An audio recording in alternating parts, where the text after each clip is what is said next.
Welcome to Lovely Speaks channel. आज मैं बताऊंगी सी का उस दिन क्या बताई थी, एडवांटेज। ओके, सो जहां भी एडवांटेज होता है वहां कुछ डिसएडवांटेज भी होते ही हैं। सो सी का डिसएडवांटेज क्या है, क्यों उसके बाद सी प्लस प्लस आया, जावा आया, ASP.NET आया, पाइथन आया। सो सी का डिसएडवांटेज है, C does not provide object oriented programming concept.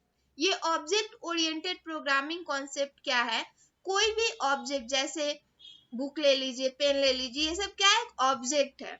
सो ये जो सी प्रोग्रामिंग है वो ऑब्जेक्ट पर बेस्ड नहीं बना है।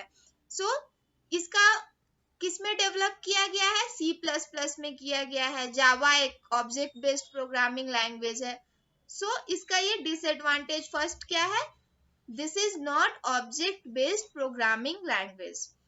There are no concepts of name space in C. Name space का कोई कॉन्सेप्ट नहीं है सी में। ओके, सो ये सब पॉइंट क्वेश्चन आते हैं कि सी का क्या एडवांटेज है, सी का क्या डिसएडवांटेज है, तो आप ये सब याद कर ले। कोई भी इंटरव्यू में भी क्वेश्चन पूछ देता है कि सी का क्या एडवांटेज है, क्यों अभी तक ये चलते आ रहा है लैंग्वेज, सी का क्या डिसएडवांटेज है, क्यों सी प्लस प्लस आया, जावा आया। Okay, so C does not provide binding or wrapping up of data in a single unit। ये बाइंडिंग और रैपिंग अप का मैं एक एग्जांपल देती हूँ।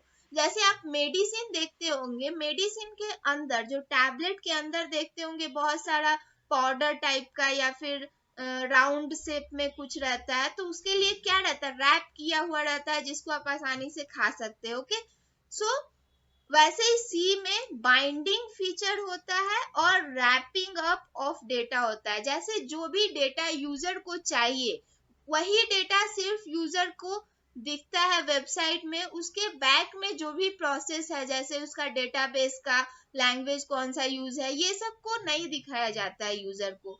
सो ये फीचर सी नहीं प्रोवाइड करता है, इसको भी सी प्लस प्लस में, जावा में ऐड किया गया।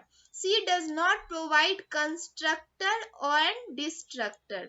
ओके, ये कंस्ट्रक्टर और डिस्ट्रक्टर आप सी प्लस प्लस में पढ़ेंगे, ये कॉन्सेप्ट है जिसका बहुत अच्छा से यूज होता है, बट ये सी ने प्रोवाइड नहीं किया।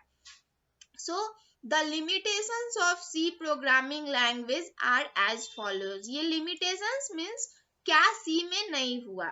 सो डिफिकल्ट टू डीबग। डीबग क्या होता है, कोई भी प्रोग्राम को हम अपने दूसरे लैंग्वेज में, अपने लैंग्वेज में जैसे डीबग करते हैं, चेंज करते हैं, वो फीचर सी में नहीं है। ओके, डिफिकल्ट है।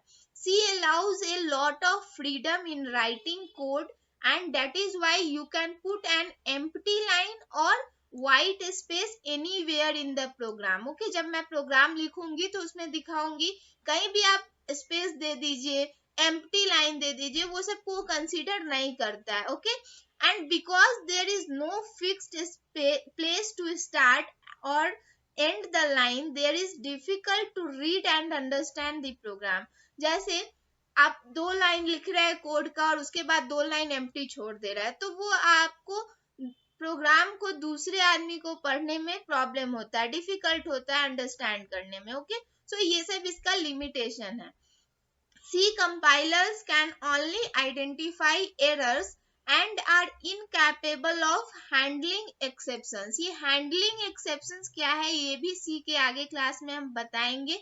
हैंडलिंग एक्सप्रेशन क्या होता है, ये कोई भी अगर प्रॉब्लम आ रहा है, एरर आ रहा है, तो उसी टाइम वो बताता है आइडेंटिफाई करके कि ये एरर आ रहा है। उसको हैंडल करने के लिए कोई भी प्रोविजन नहीं दिया गया है सी कंपाइलर में, सी प्रोग्रामिंग लैंग्वेज में। Okay, C provides no data protection. Data protection क्या है, आज के जमाने में देखते ही आप कितना हैकिंग हो रहा है। सो ये सब से बचने के लिए हमें क्या चाहिए, कुछ एंटी हैकिंग यूजफुल थिंग्स चाहिए।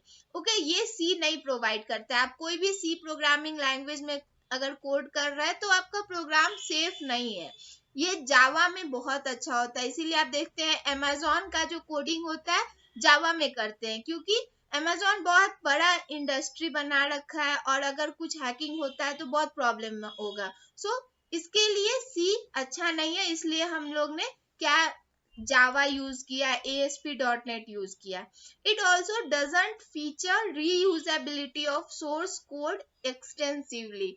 जैसे एक कोई कोड को हम रीयूज नहीं कर सकते, रीयूज मतलब दोबारा यूज, ओके, ये सी में नहीं है, ये फीचर जावा में है। इनहेरिटेंस का यूज करके हम एक ही चीज को दोबारा यूज कर सकते। सो इसमें आप बताएंगे कि डेटा प्रोटेक्शन नहीं है, रीयूजेबिलिटी फीचर नहीं है, it does not provide strict data type checking. For example, an integer value can be passed for floating data type. ये integer value क्या है, जैसे 1 2 3 4 ये सबको integer value बोलते हैं। और ये floating data type क्या है, float मतलब जैसे 1.2 1.3 1.45 1.456 लिखते हैं, ये सब क्या है, फ्लोटिंग पॉइंट वैल्यू है।